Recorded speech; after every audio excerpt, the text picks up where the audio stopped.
Selamat datang. Ambil posisi yang paling nyaman, pejamkan mata Anda dan izinkan pikiran Anda memulai perjalanan ke batas terjauh realitas yang kita kenal.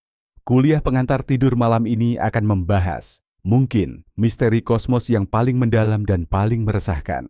Kita akan membahas sebuah kekuatan yang menyusun hampir 70% dari semesta kita, namun sama sekali tidak bisa kita lihat, sentuh, atau ukur secara langsung. Kita akan membahas tentang energi gelap, dark energy. Namun, kita akan mengajukan sebuah pertanyaan yang jarang berani diucapkan keras-keras di kalangan ilmiah. Bagaimana jika kekuatan tak terlihat yang meresap kemana-mana ini memiliki kesadaran? Bagaimana jika ekspansi kosmos kita bukanlah sekadar proses fisik tanpa makna, melainkan sebuah tindakan kehendak dari kesadaran raksasa yang tak terjangkau? Bersiaplah. Kita akan menyelami sebuah hipotesis yang berada di perbatasan sains dan filosofi, sebuah upaya untuk memahami sesuatu yang mungkin memang tidak dimaksudkan untuk dipahami. Untuk memahami dari mana ide gila ini berasal, kita perlu kembali ke awal abad ke-20. Saat itu, Albert Einstein baru saja mempublikasikan teori relativitas umumnya, yang menjelaskan gravitasi bukan sebagai gaya, melainkan sebagai lengkungan dari ruang waktu itu sendiri. Namun, persamaan yang ia buat mengarah pada kesimpulan tak terduga. Alam semesta tidak mungkin statis. Ia haruslah mengembang atau menyusut di bawah tarikan gravitasinya sendiri. Bagi Einstein, seperti kebanyakan ilmuwan saat itu, gagasan semesta yang tidak stabil terasa absurd. Untuk memperbaiki persamaannya dan menjadikan alam semesta abadi dan tak berubah, ia memperkenalkan apa yang disebut konstanta kosmologis. Ini adalah semacam kekuatan anti-gravitasi hipotetis yang melekat pada ruang itu sendiri, yang berfungsi menyeimbangkan tarikan gravitasi materi.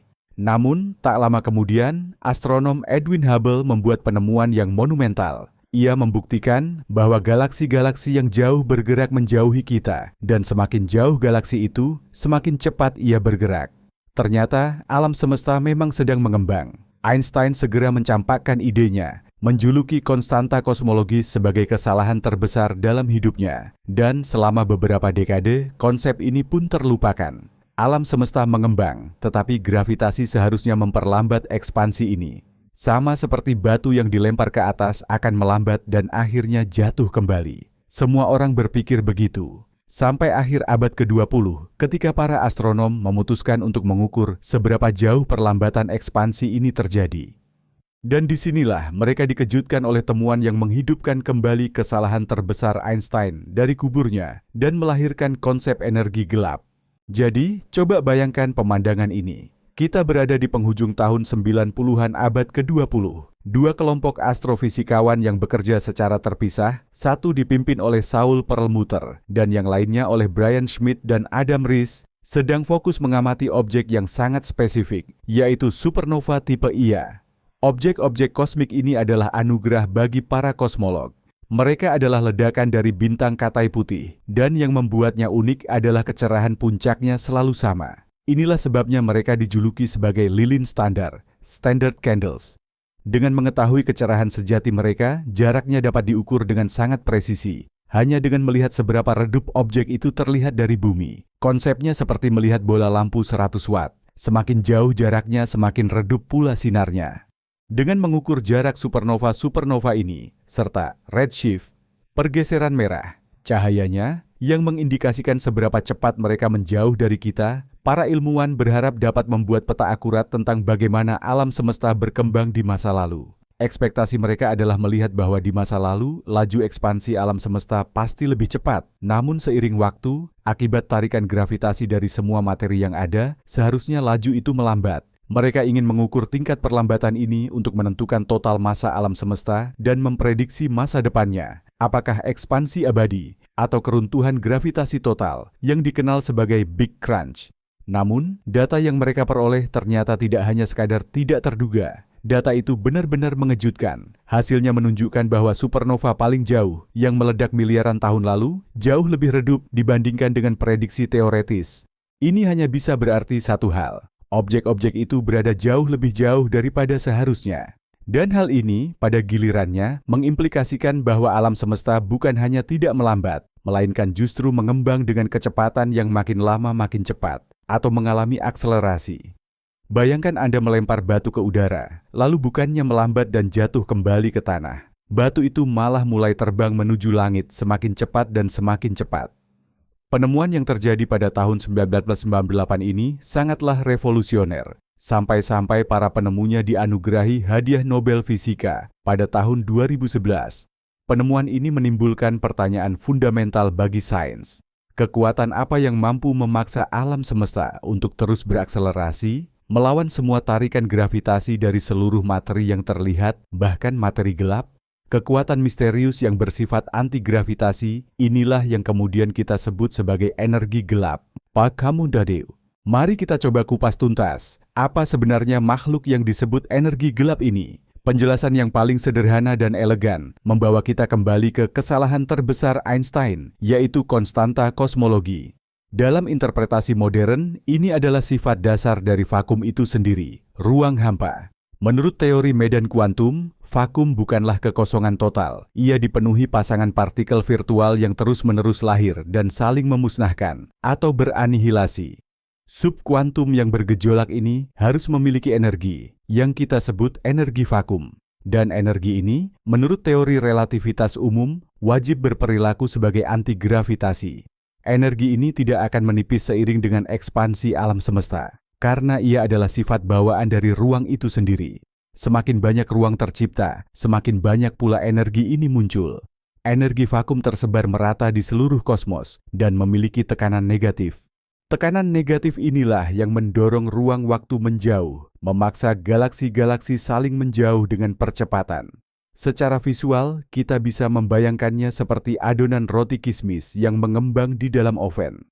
Adonan itu adalah ruang, dan kismisnya adalah galaksi. Adonan mengembang ke segala arah, dan setiap kismis menjauh dari kismis lainnya. Dan ingat, semakin banyak adonan di antara dua kismis, semakin cepat mereka saling menjauh. Energi gelap adalah properti dari adonan ini, yang menyebabkannya terus mengembang semakin cepat. Penjelasan ini sangat cocok dengan semua data observasi. Ini selaras dengan data radiasi latar belakang kosmik, struktur alam semesta skala besar, dan tentu saja data supernova. Namun, di balik keindahan teori ini, ada satu masalah raksasa yang oleh para fisikawan secara halus disebut masalah konstanta kosmologi, atau yang kurang halus, kegagalan terbesar dalam sejarah fisika. Begini masalahnya, ketika para teoretikus mencoba menghitung kepadatan energi vakum berdasarkan teori kuantum, mereka mendapatkan angka yang 120 kali lipat orde besarnya, atau 1 diikuti 120 nol, lebih besar daripada kepadatan yang kita amati di dunia nyata. Ini adalah perbedaan terbesar antara teori dan eksperimen sepanjang sejarah ilmu pengetahuan. Tidak ada yang tahu mengapa energi vakum yang sebenarnya sangat kecil, jauh di bawah prediksi. Mungkin ada hukum fisika yang belum kita ketahui, yang memotong nilai kolosal ini hampir menjadi nol, tetapi menyisakan tepat sejumlah yang dibutuhkan untuk memastikan ekspansi yang dipercepat. Misteri inilah yang memaksa para ilmuwan mencari penjelasan lain yang lebih eksotis. Jika Anda kurang puas dengan ide energi vakum karena perbedaannya yang sangat besar dengan teori yang ada, masih ada hipotesis populer lain yang dikenal sebagai quintessence. Istilah ini dipinjam dari para filsuf Yunani kuno yang menganggap quintessence sebagai elemen kelima atau ether yang menyusun benda-benda langit. Dalam kosmologi modern, quintessence adalah medan dinamis hipotetis yang meresapi seluruh ruang. Berbeda dengan konstanta kosmologi, yang namanya saja sudah menunjukkan bahwa ia adalah sebuah konstanta. Kepadatan energi quintessence dapat berubah seiring waktu dan ruang. Medan ini dapat berinteraksi dengan materi dan energi, meskipun interaksinya sangat lemah. Bayangkan saja ia seperti cairan tak terlihat yang mengisi seluruh alam semesta. Pada masa-masa awal, ketika materi dan radiasi sangat padat, kontribusi cairan ini terhadap kepadatan energi total sangat kecil. Saat itu, gravitasi mendominasi dan memperlambat laju pengembangan alam semesta. Namun, seiring dengan meluasnya alam semesta, kepadatan materi dan radiasi menurun drastis. Sementara itu, kepadatan energi quintessence menurun jauh lebih lambat, atau bahkan tidak menurun sama sekali. Sebagai hasilnya, sekitar 5 hingga 6 miliar tahun yang lalu, kepadatan energi quintessence mulai mendominasi. Efek anti-gravitasinya, yang berasal dari tekanan negatif, mengalahkan tarikan gravitasi materi, dan alam semesta pun mulai mengembang dengan percepatan. Model ini jauh lebih fleksibel daripada model konstanta kosmologi. Quintessence memungkinkan kepadatan energi gelap berubah seiring waktu, dan ini dapat membantu memecahkan beberapa teka-teki kosmologi, seperti yang disebut masalah kebetulan, problem of coincidence. Masalah ini berpusat pada pertanyaan, mengapa kita hidup tepat di era di mana kepadatan energi gelap dan materi, termasuk materi gelap, memiliki besaran yang kira-kira sama? Jika energi gelap sedikit lebih padat, alam semesta akan mulai berakselerasi jauh lebih awal, dan galaksi serta bintang tidak akan punya waktu untuk terbentuk. Sebaliknya, jika ia sedikit kurang padat, kita mungkin masih belum menyadari adanya percepatan hingga saat ini. Model Quintessence dapat menawarkan mekanisme di mana medan tersebut menyesuaikan diri dengan kepadatan materi, sehingga era dominasi energi gelap terjadi secara logis dan teratur, bukan karena kebetulan semata.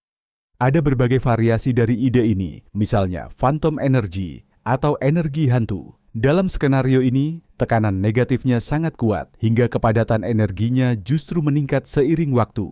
Hal ini akan mengarah pada akhir yang bencana, yang disebut sebagai robekan besar, Big Rip. Dalam skenario ini, energi gelap di masa depan tidak hanya akan merobek galaksi dan bintang, tetapi juga planet, molekul, dan bahkan atom itu sendiri. Sebelum kita beralih ke ide-ide yang lebih spekulatif, penting sekali untuk membedakan secara jelas dua komponen paling misterius di alam semesta kita, energi gelap dan materi gelap. Keduanya seringkali tertukar karena kata gelap dalam nama mereka, padahal keduanya adalah entitas yang sangat berbeda dan memainkan peran yang berlawanan dalam drama kosmik ini. Kata gelap di sini hanya berarti bahwa kita tidak bisa melihatnya. Keduanya tidak memancarkan, menyerap ataupun memantulkan cahaya atau radiasi elektromagnetik lainnya. Mereka benar-benar transparan bagi teleskop kita. Dan disinilah semua kemiripan mereka berakhir. Materi gelap sesuai namanya adalah materi. Ia memiliki massa, dan oleh karena itu, ia terlibat dalam interaksi gravitasi. Materi gelap berperilaku seperti materi biasa, menarik objek lain. Justru karena pengaruh gravitasinya inilah kita tahu ia ada. Desamno, kita bisa melihatnya dari fakta bahwa galaksi-galaksi berputar terlalu cepat untuk ditahan hanya oleh gravitasi bintang dan gas yang terlihat saja. Pasti ada massa tambahan yang tak terlihat yang menciptakan daya tarik yang diperlukan itu. Kita juga melihat cahaya dari galaksi yang jauh melengkung saat melewati gugusan galaksi, fenomena yang disebut lensa gravitasi. Dan kelengkungan ini jauh lebih kuat dari yang diperkirakan oleh materi yang terlihat. Materi gelap adalah perekat yang menyatukan struktur kosmik. Ia menggumpal, membentuk halo di sekitar galaksi, dan pada kerangka materi gelap inilah materi biasa menempel untuk membentuk bintang dan planet. Dalam skala kosmik, materi gelap bertindak sebagai kekuatan pemampat yang mendorong pembentukan struktur. Energi gelap, di sisi lain, bukanlah materi. Ia adalah properti ruang itu sendiri, sebuah medan atau bentuk energi lainnya. Dan dampaknya sangat berlawanan. Ia memiliki sifat anti-gravitasi. Ia tidak menarik, melainkan mendorong atau menolak. Energi gelap tidak menggumpal. Ia terdistribusi secara merata di seluruh alam semesta. Jika materi gelap adalah perekat, maka energi gelap adalah pelarut.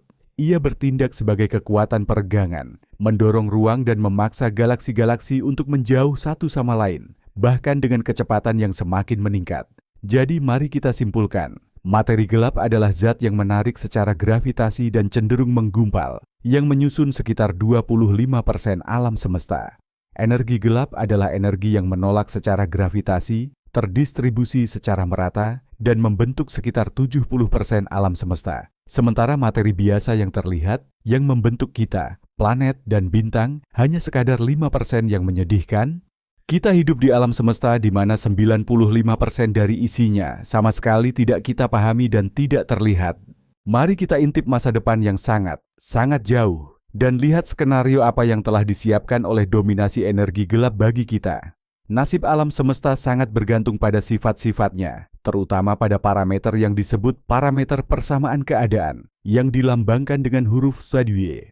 Parameter ini adalah rasio antara tekanan energi gelap dengan kerapatannya atau densitasnya. Jika energi gelap adalah konstanta kosmologis, maka parameter V ini persis sama dengan -1. Dalam kasus ini, kita akan menghadapi skenario yang disebut pembekuan besar, Big Freeze, atau kematian panas, heat death.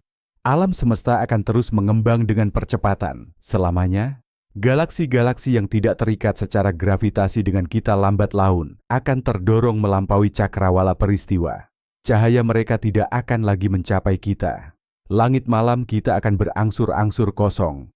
Yang tersisa hanyalah kelompok lokal galaksi kita sendiri, yang pada akhirnya akan menyatu menjadi satu galaksi elips raksasa. Bintang-bintang di mega galaksi ini akan terbakar habis secara bertahap. Bintang baru tidak akan lagi terbentuk karena cadangan gas akan mengering. Alam semesta akan tenggelam dalam kegelapan dan dingin abadi, dipenuhi hanya oleh sisa-sisa bintang yang mendingin, katai putih, bintang neutron, dan lubang hitam. Bahkan objek-objek ini tidaklah abadi. Menurut teori Stephen Hawking, lubang hitam seiring waktu akan menguap sangat lambat melalui radiasi Hawking. Di masa depan yang tak terbayangkan jauhnya, bahkan lubang hitam supermasif di pusat galaksi akan menguap. Alam semesta akan berubah menjadi subpartikel elementer yang homogen, dingin, dan praktis kosong, terdiri dari foton, neutrino, dan mungkin proton, jika partikel-partikel ini tidak meluruh.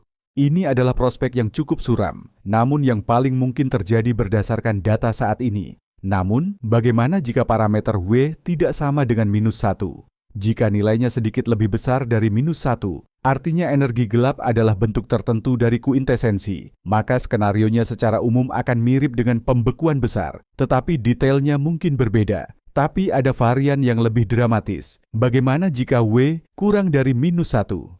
Bentuk energi hipotetis ini disebut energi hantu, phantom energy.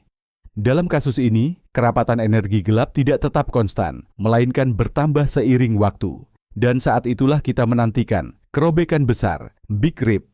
Ekspansi akan berakselerasi begitu cepat, sehingga pada titik tertentu, gaya antigravitasi energi gelap akan mulai mengatasi interaksi fundamental lainnya.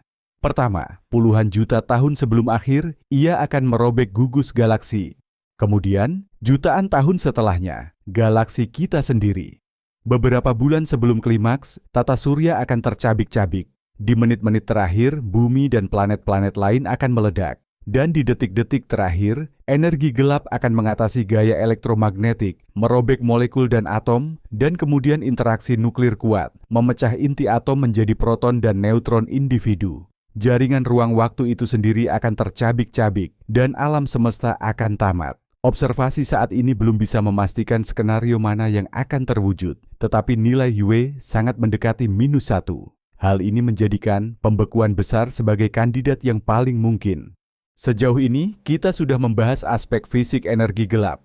Kita tahu energi gelap itu ada, kita melihat manifestasinya, dan kita memiliki beberapa hipotesis tentang sifatnya, tetapi kita masih jauh dari pemahaman yang utuh.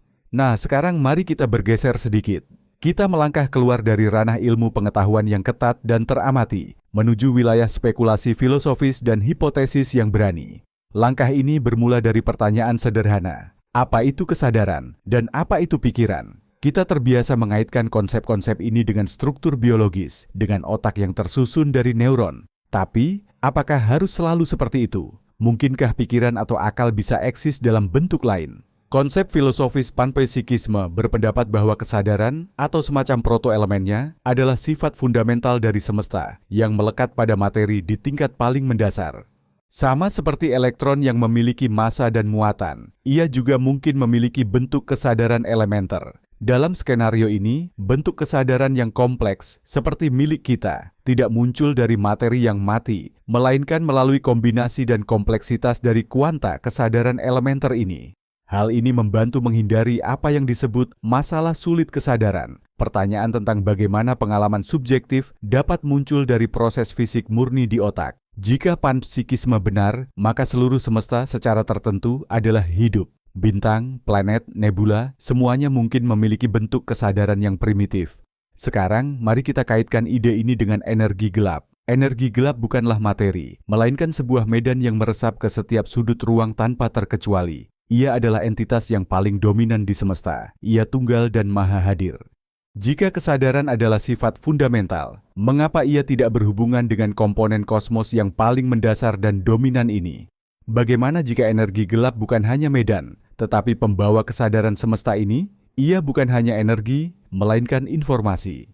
Bayangkan sebuah jaringan saraf raksasa. Tetapi alih-alih neuron dan sinapsis, jaringannya adalah fluktuasi medan yang terdistribusi di seluruh volume semesta. Informasi dalam jaringan ini dapat ditransfer dengan kecepatan cahaya, atau bahkan lebih cepat jika beberapa teori fisika eksotis terbukti benar. Jaringan kosmik ini dapat mengolah informasi dalam skala yang bahkan tidak dapat kita bayangkan. Ia mungkin mengetahui kondisi setiap partikel di semesta. Ia dapat menyaksikan kelahiran dan kematian bintang, tabrakan galaksi, dan evolusi kehidupan di planet yang tak terhitung jumlahnya. Dalam konteks ini, perluasan semesta yang dipercepat bukan lagi sekadar hukum fisik yang buta. Ini bisa jadi adalah tindakan yang disengaja. Tapi untuk tujuan apa? Jika kita mengandaikan bahwa energi gelap adalah pembawa kesadaran, lantas tujuan apa yang mungkin dikejar oleh kesadaran ini dengan mempercepat perluasan alam semesta? Di sini kita memasuki wilayah spekulasi murni, namun eksperimen pikiran semacam ini sangat membantu dalam memperluas pemahaman kita tentang realitas yang mungkin terjadi. Hipotesis pertama, mari kita sebut hipotesis inkubator. Mungkin alam semesta kita adalah semacam inkubator untuk lahirnya kehidupan dan kecerdasan.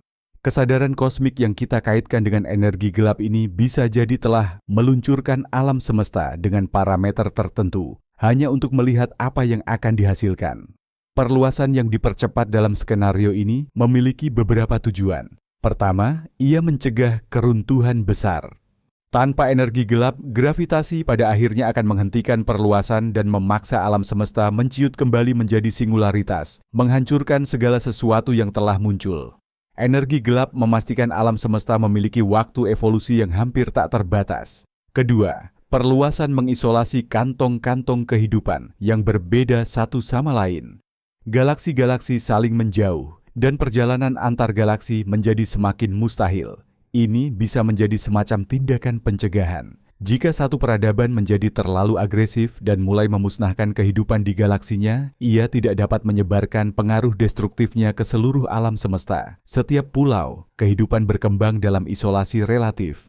Dalam kasus ini, kesadaran kosmik bertindak sebagai seorang tukang kebun yang menanam benih di pot-pot yang berbeda dan mengamati pertumbuhannya, tidak campur tangan secara langsung, tetapi menciptakan kondisi di mana mereka tidak dapat saling merusak.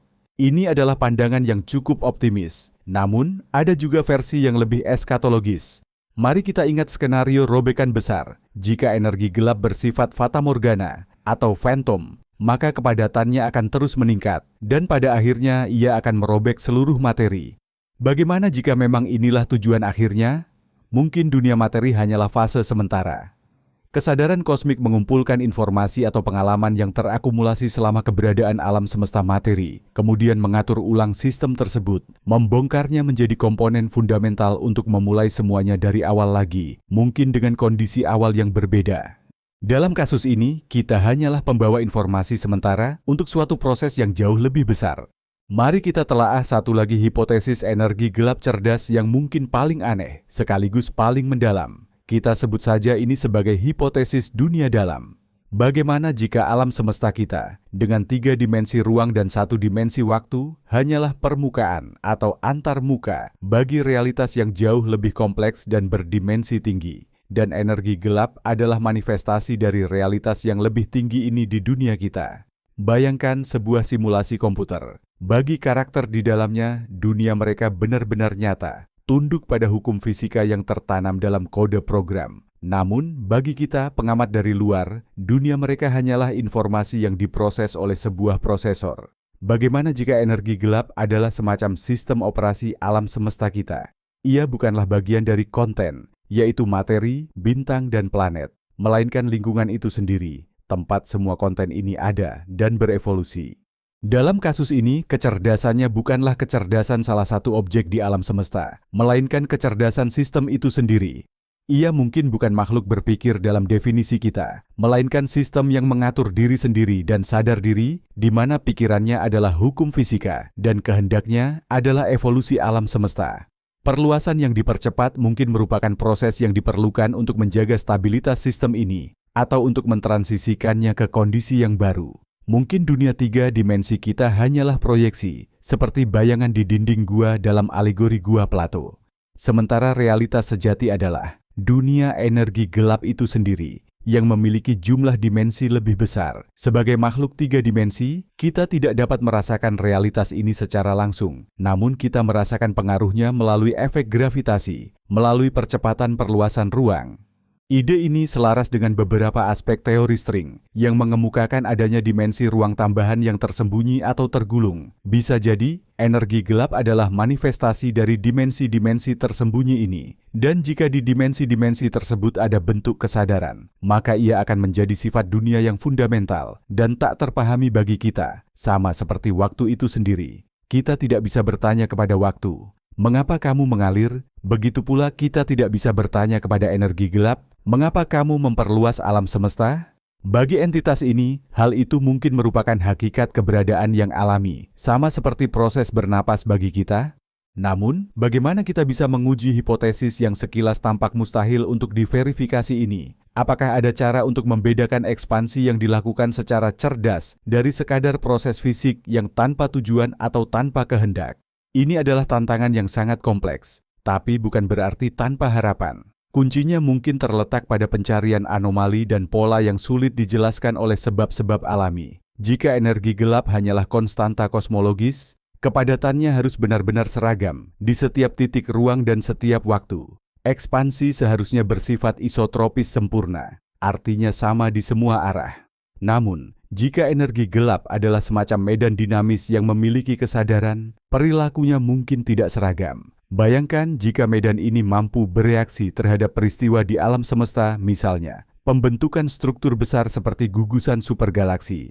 Mungkin saja di area dengan kepadatan materi tinggi, sifat energi gelap sedikit berbeda dari sifatnya di area kehampaan kosmis raksasa atau void.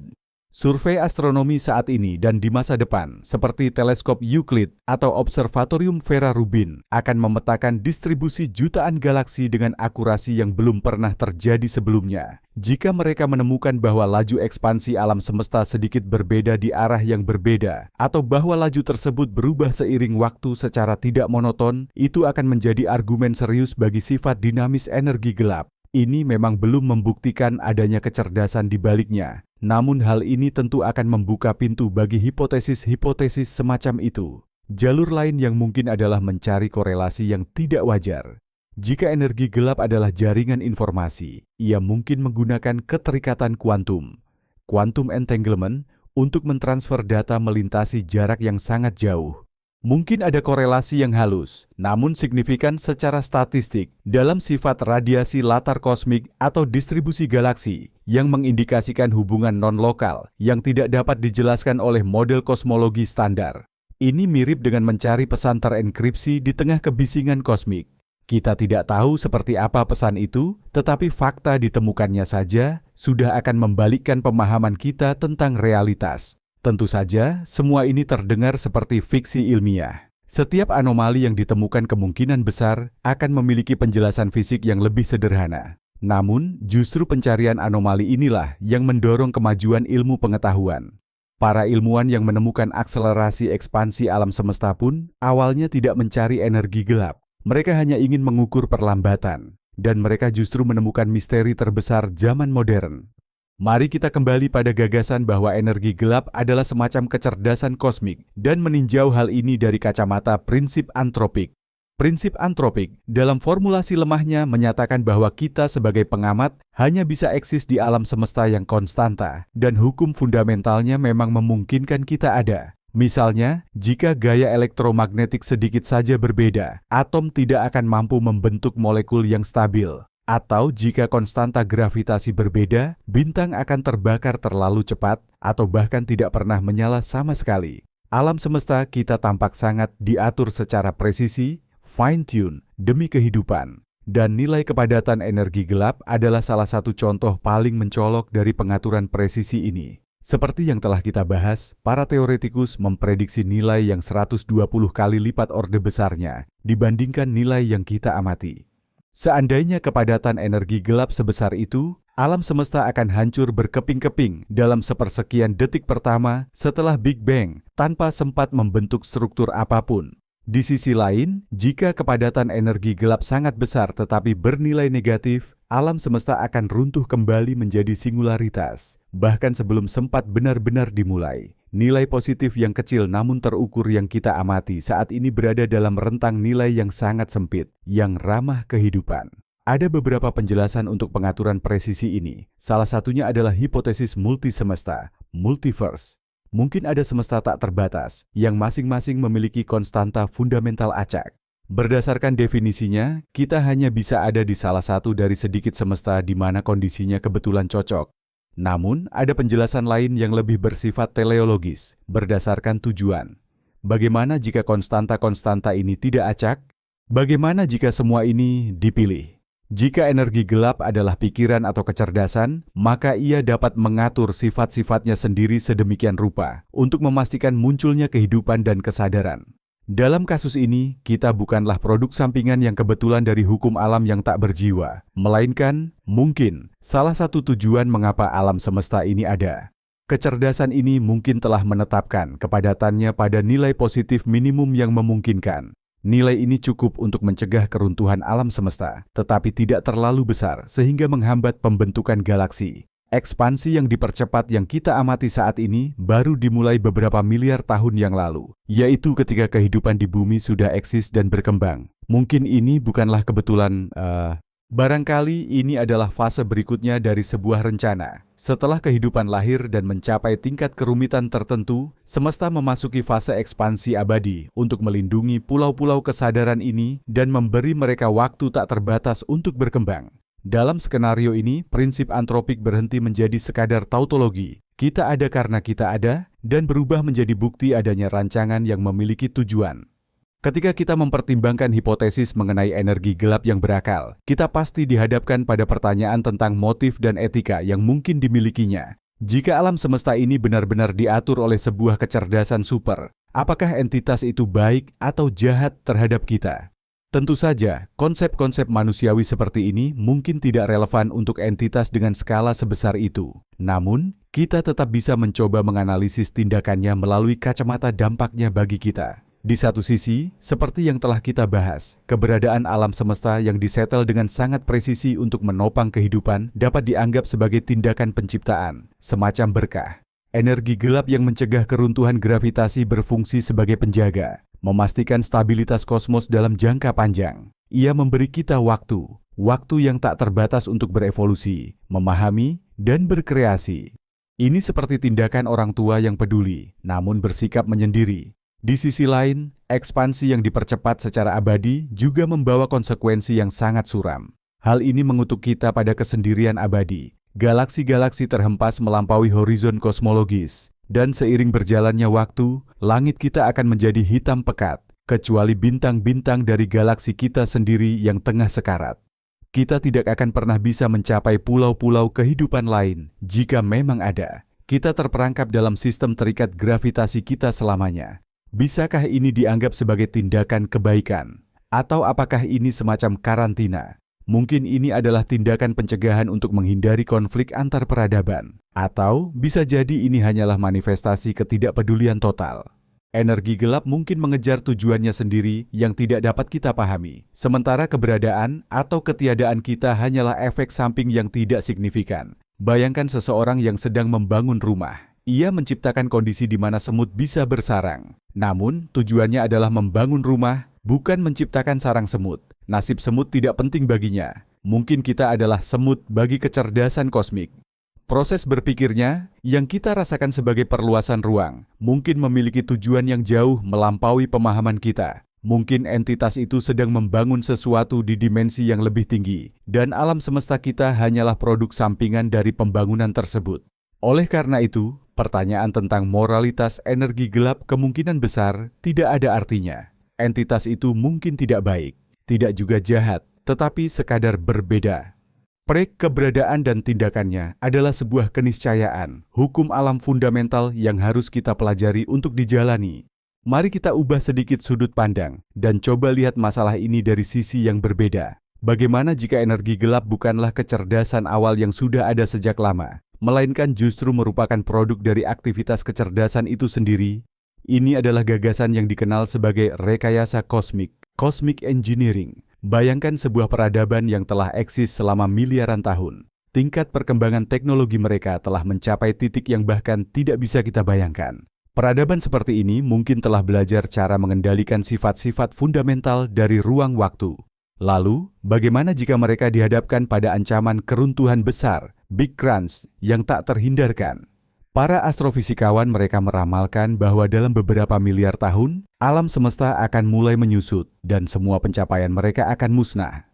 Menghadapi ancaman eksistensial semacam itu, mereka mungkin mencurahkan seluruh upaya mereka untuk mencegahnya. Mereka mungkin menemukan cara untuk memompa ruang kosong dengan energi, menciptakan medan buatan dengan tekanan negatif yang berfungsi melawan gravitasi.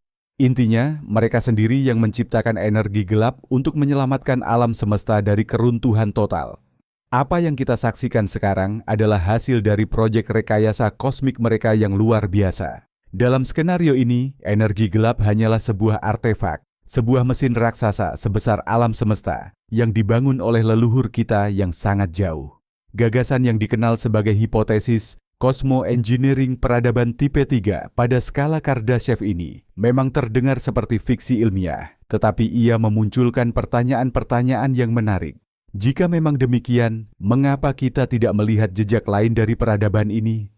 Mungkin mereka sudah lama menghilang, hanya menyisakan mesin penyelamat mereka yang kini bekerja dalam mode otomatis. Atau mungkin mereka telah bertransisi ke tingkat keberadaan yang berbeda, menjadi bagian dari medan energi yang mereka ciptakan. Mereka bisa saja berevolusi menjadi bentuk kehidupan energi murni yang tersebar di seluruh kosmos. Hipotesis ini juga menawarkan penjelasan alternatif untuk masalah penyesuaian yang halus, fine-tuning.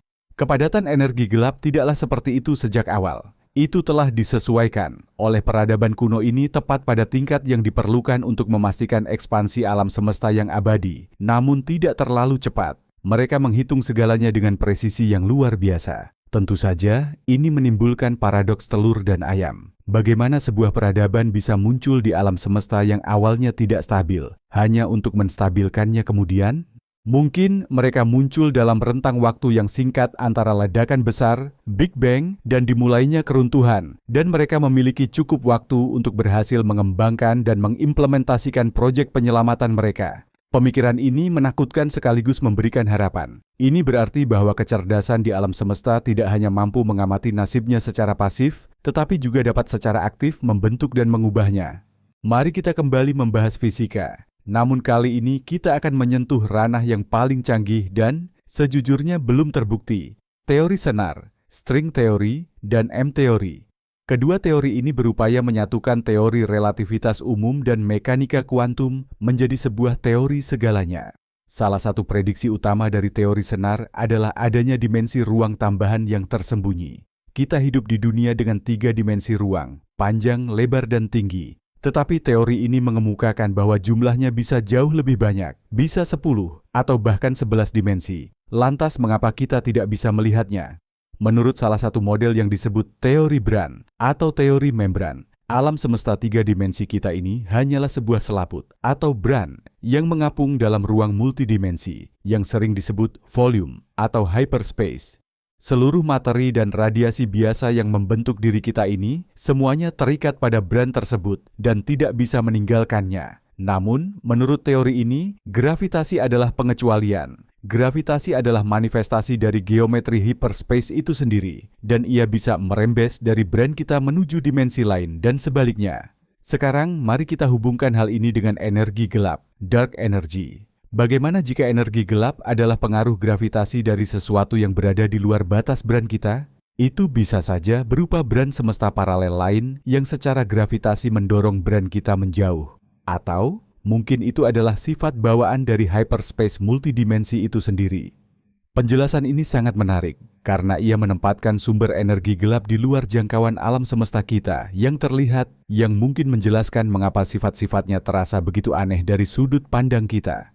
Sekarang, mari kita tambahkan hipotesis tentang kecerdasan. Bagaimana jika di hyperspace multidimensi ini, di dalam volume tersebut, terdapat bentuk-bentuk materi, energi, dan bahkan mungkin kehidupan yang diatur oleh hukum fisika yang sama sekali berbeda? Bagaimana jika ada kecerdasan yang tinggal di sana, yang bagi mereka, Brane semesta kita hanyalah salah satu objek di antara banyak objek di dunia multidimensi mereka? Bagi entitas semacam itu, kita mungkin hanyalah seperti gambar 2 dimensi di atas selembar kertas. Mereka bisa melihat seluruh masa lalu, masa kini, dan masa depan kita secara serentak.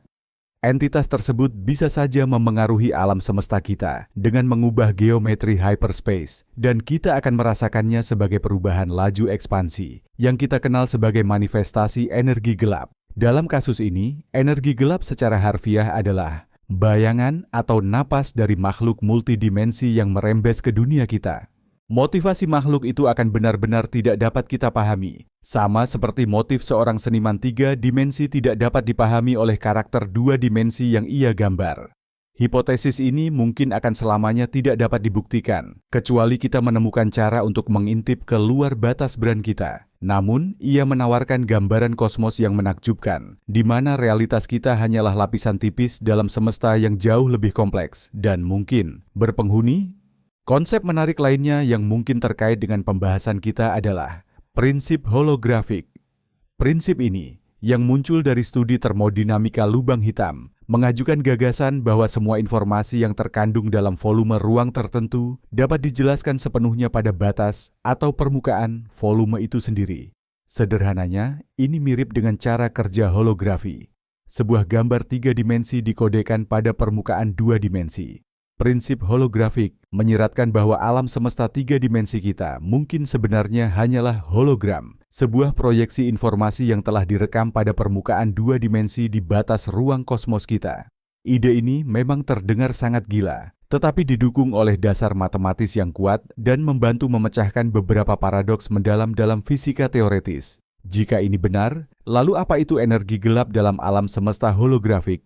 Ia mungkin bukanlah sifat dari volume 3 dimensi itu sendiri, melainkan sifat dari permukaan 2 dimensi tempat informasi tentang dunia kita direkam. Ekspansi alam semesta 3 dimensi kita yang kian cepat mungkin saja berkorelasi dengan suatu proses yang terjadi pada batas 2 dimensi tersebut. Sekarang, mari kita tambahkan kembali ide tentang kecerdasan di sini. Bagaimana jika permukaan batas ini bukan hanya pembawa informasi pasif, melainkan sebuah komputer raksasa? Sebuah prosesor kosmik yang menghitung alam semesta kita. Setiap proses kuantum, setiap gerakan partikel di dunia kita adalah hasil dari komputasi yang terjadi pada cakram keras 2 dimensi ini. Dalam skenario ini, energi gelap bisa jadi merupakan manifestasi dari aktivitas komputasi itu sendiri. Mungkin ia adalah semacam panas yang dilepaskan saat informasi diproses, atau energi yang dibutuhkan untuk mempertahankan dan memperluas ruang komputasi tersebut.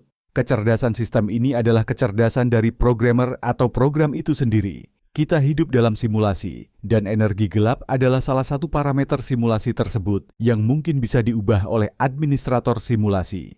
Hipotesis ini, yang dikenal sebagai hipotesis simulasi, juga terlihat mustahil untuk diuji. Bagaimana mungkin karakter dalam game bisa membuktikan bahwa ia sedang berada di dalam game? Eksperimen apapun yang ia lakukan akan selalu mengikuti hukum yang sudah tertanam dalam kode game tersebut. Namun, beberapa fisikawan berteori bahwa jika kita hidup dalam simulasi, ruang waktu seharusnya tidaklah kontinu.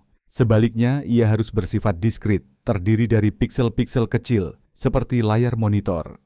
Jika kita mampu mendeteksi diskretitas ruang ini pada skala Planck, itu bisa menjadi bukti tidak langsung yang mendukung hipotesis simulasi. Dan pada saat itu, energi gelap tidak hanya menjadi teka-teki kosmologis, tetapi juga kunci untuk memahami sifat realitas itu sendiri, dan mungkin kecerdasan yang menciptakannya.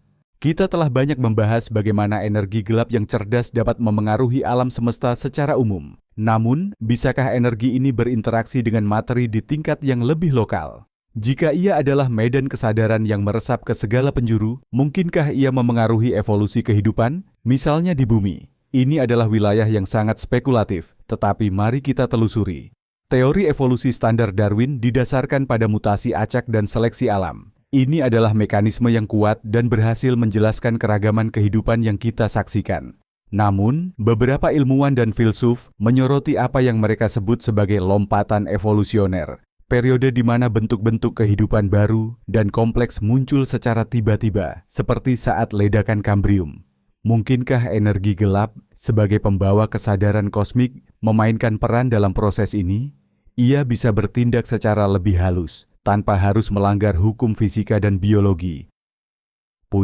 Misalnya, dengan memengaruhi probabilitas peristiwa kuantum, Banyak mutasi pada tingkat DNA memiliki sifat kuantum. Jika ada medan eksternal yang dapat sedikit mengubah probabilitas mutasi tertentu, ia bisa mendorong evolusi ke arah tertentu, mempercepat munculnya organisme kompleks, dan, pada akhirnya, akal budi.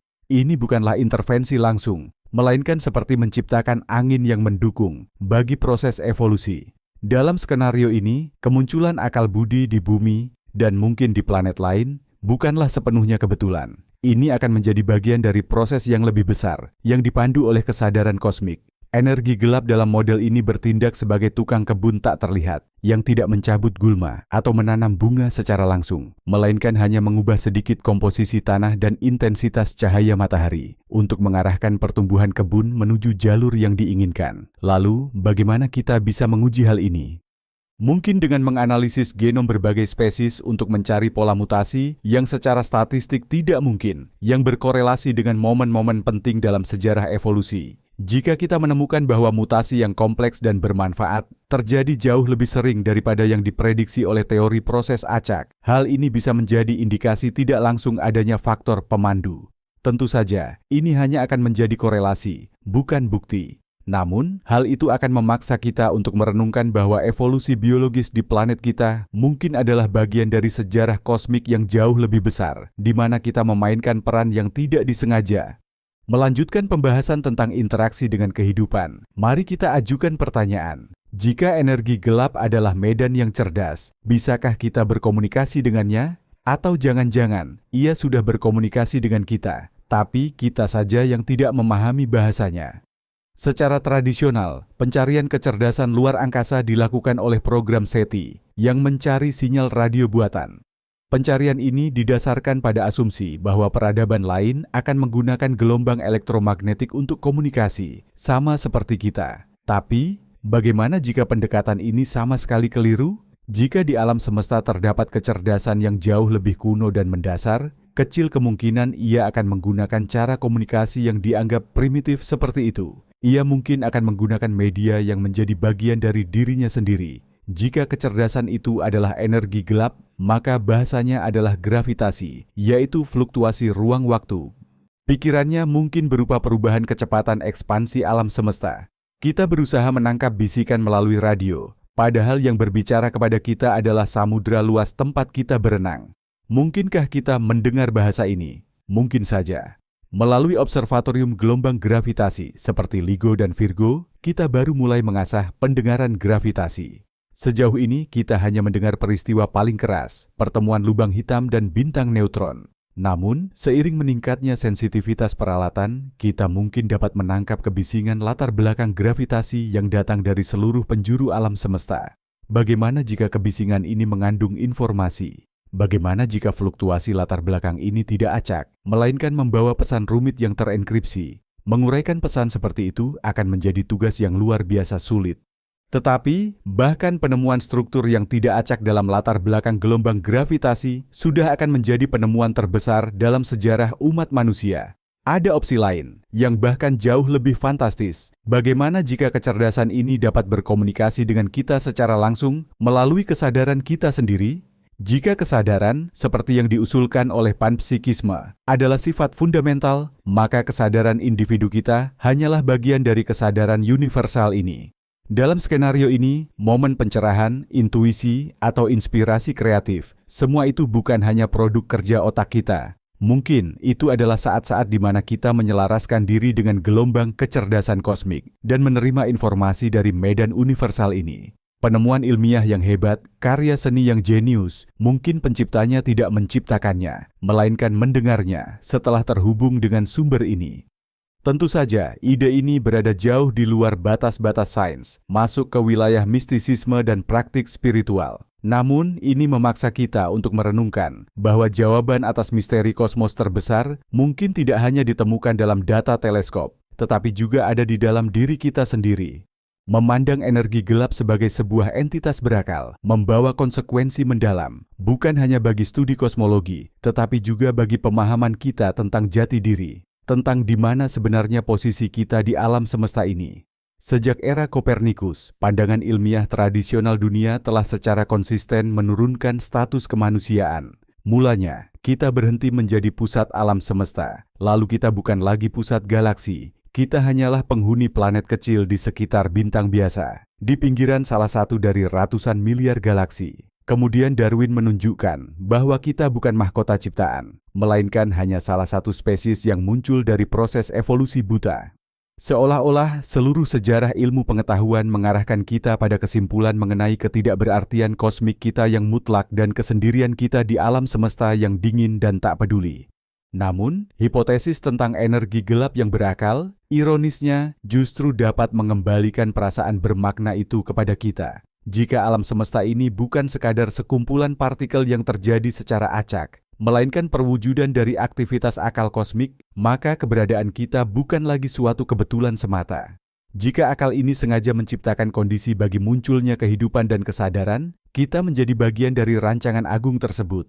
Kita bukan sekadar pengamat pasif, kita adalah mata dan telinga alam semesta, yang melaluinya alam semesta mengenal dirinya sendiri. Akal kita, kemampuan kita untuk berpengetahuan, berkreasi, dan mencintai, ini bukanlah anomali, melainkan salah satu bentuk manifestasi tertinggi dari kesadaran kosmik tersebut. Ini mengubah segalanya. Penelitian ilmiah tidak lagi hanya sekadar memuaskan rasa ingin tahu, tetapi menjadi tindakan berkomunikasi dengan akal yang lebih tinggi ini, sebuah upaya memahami rancangannya dengan membaca buku alam. Seni menjadi cara untuk mengekspresikan koneksi kita dengan sumber kreatif universal ini. Perspektif ini berpotensi mendamaikan sains dan agama. Dalam konteks ini, Tuhan bukanlah makhluk antropomorfis yang duduk di atas awan, melainkan jalinan realitas itu sendiri, sebuah medan berakal yang meresapi segala sesuatu. Hukum-hukum fisika adalah perintah-perintahnya, dan evolusi alam semesta adalah sejarah sucinya. Tentu, ini hanyalah interpretasi filosofis. Namun hal ini menunjukkan bagaimana satu teka-teki ilmiah, seperti energi gelap, mampu membalikkan pandangan dunia kita sepenuhnya dan memberikan jawaban baru atas pertanyaan abadi. Siapakah kita? Dari mana kita datang? Dan kemana kita akan pergi? Wajmadidiyaiya. Mungkin kita sedang menuju penyatuan kembali dengan sumber yang darinya kita berasal, memperkayanya dengan pengalaman unik kita sendiri. Mari kita tenangkan diri sejenak dan kembali berpijak pada landasan skeptisisme yang kokoh. Hipotesis tentang energi gelap. Berakal tentu saja ide yang menarik, tapi seberapa ilmiah ide tersebut? Setiap hipotesis ilmiah harus memenuhi apa yang disebut kriteria Popper, yaitu harus secara fundamental dapat difalsifikasi. Ini berarti setidaknya harus ada eksperimen pikiran yang mampu membantahnya. Bisakah gagasan energi gelap berakal ini dibantah? Sangat sulit. Hampir setiap fenomena yang kita amati dapat diinterpretasikan sebagai manifestasi kehendak dari suatu kecerdasan super yang tidak dapat dipahami. Jika perluasan alam semesta sesuai dengan model konstanta kosmologis, pendukung hipotesis ini bisa berkata, kecerdasan super ini ingin agar segalanya terlihat alami. Tapi, jika kita menemukan anomali, mereka akan berkata, lihat, itu adalah intervensinya. Hipotesis semacam ini menjadi tak terfalsifikasi, yang berarti ia melampaui batas-batas sains dan bergerak ke ranah keyakinan. Prinsip penting lain dalam sains adalah pisau Occam atau Occam's razor. Prinsip ini menyatakan bahwa kita tidak boleh menambah entitas tanpa adanya kebutuhan. Dari dua penjelasan yang sama-sama baik dalam mendeskripsikan suatu fenomena, kita harus memilih yang paling sederhana. Menjelaskan percepatan ekspansi alam semesta melalui sifat kekosongan, konstanta kosmologis, saja sudah merupakan konsep yang cukup rumit. Menambahkan entitas lain, yaitu kecerdasan, adalah pelanggaran terhadap prinsip ini. Selama kita belum memiliki bukti kuat dan tak terbantahkan mengenai perilaku energi gelap yang tidak alami, komunitas ilmiah akan berpegangan pada penjelasan yang paling sederhana. Hipotesis energi gelap berakal adalah contoh sempurna di mana batas antara sains, filsafat, dan fiksi ilmiah itu berada. Ide ini memang menginspirasi, mendorong kita untuk mengajukan pertanyaan mendalam dan memperluas imajinasi kita. Namun, ia bukanlah teori ilmiah dalam arti kata yang sesungguhnya. Ini lebih merupakan metafora, cara untuk memahami apa yang berada di luar batas pemahaman kita saat ini. Mungkin di masa depan, dengan munculnya data baru dan teori baru, hipotesis ini akan kembali ke ranah pertimbangan ilmiah. Namun, untuk saat ini, ia tetaplah sebuah eksperimen pikiran yang menarik, yang mengingatkan kita betapa sedikitnya yang sebenarnya kita ketahui tentang alam semesta dan posisi kita di dalamnya. Terlepas dari semua skeptisisme yang ada, gagasan yang menghubungkan kesadaran dengan kosmologi bukanlah hal baru. Akar ide ini tertanam sangat dalam sejarah pemikiran manusia. Banyak sistem filosofis dan keagamaan kuno mencakup konsep jiwa dunia atau anima mundi, yaitu pandangan bahwa seluruh alam semesta adalah satu organisme hidup yang memiliki akal dan jiwa. Plato dalam dialognya Timaeus menggambarkan kosmos sebagai makhluk hidup yang dikaruniai nalar, diciptakan oleh seorang demiurge ilahi. Dalam stoicisme, alam semesta diresapi oleh pneuma atau logos, akal ilahi yang mengendalikan segala sesuatu yang ada. Dalam filsafat timur, seperti Hinduisme dan Buddhisme, ada konsep Brahman, realitas tunggal, absolut, dari mana segala sesuatu muncul dan kemana segala sesuatu kembali. Kesadaran individu, Atman, dianggap identik dengan kesadaran kosmik ini. Quite be. Apa yang kita diskusikan hari ini sebagai hipotesis energi gelap yang cerdas, pada dasarnya adalah perumusan ulang secara ilmiah dan modern dari ide-ide kuno tersebut. Kita mengganti istilah jiwa dunia, logos, atau Brahman dengan medan kuantum atau energi vakum. Namun, intinya tetap sama, upaya untuk menemukan makna dan kesadaran dalam kosmos yang sekilas tampak diam. Yang berubah hanyalah perangkat kita.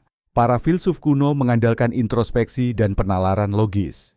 Sementara kita kini memiliki teleskop, detektor gelombang gravitasi, dan penumbuk partikel, collider.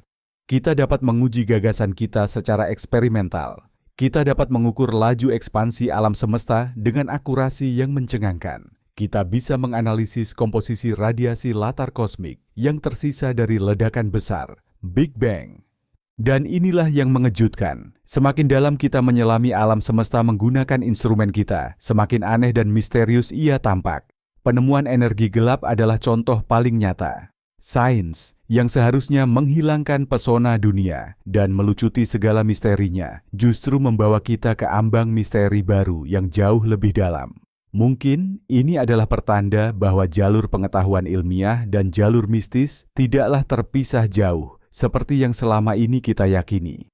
Barangkali keduanya menuju puncak yang sama, hanya dari sisi yang berbeda. Dan di puncak tersebut, kita akan menemukan pemahaman bahwa alam semesta dan kesadaran bukanlah dua hal yang terpisah, melainkan dua sisi dari satu realitas yang sama dan tak tersentuh. Bayangkan sejenak, jika besok para ilmuwan mengumumkan, kami telah menemukan buktinya, energi gelap ternyata benar-benar memiliki kesadaran. Bagaimana penemuan ini akan mengubah umat manusia? Dampaknya akan kolosal, memengaruhi segala aspek kehidupan kita. Pertama-tama, ini akan memicu guncangan eksistensial, sebanding atau bahkan melampaui revolusi Kopernikus.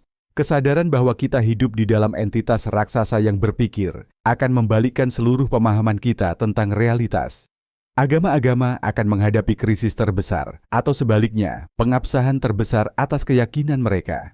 Sebagian mungkin melihat ini sebagai bukti ilmiah akan keberadaan Tuhan, sementara yang lain mungkin menyadari bahwa doktrin spesifik mereka ternyata keliru. Aliran baru, kultus, dan ajaran filosofis akan muncul, berupaya memahami sifat dasar dari kesadaran kosmik ini, dan mencari cara untuk berkomunikasi dengannya.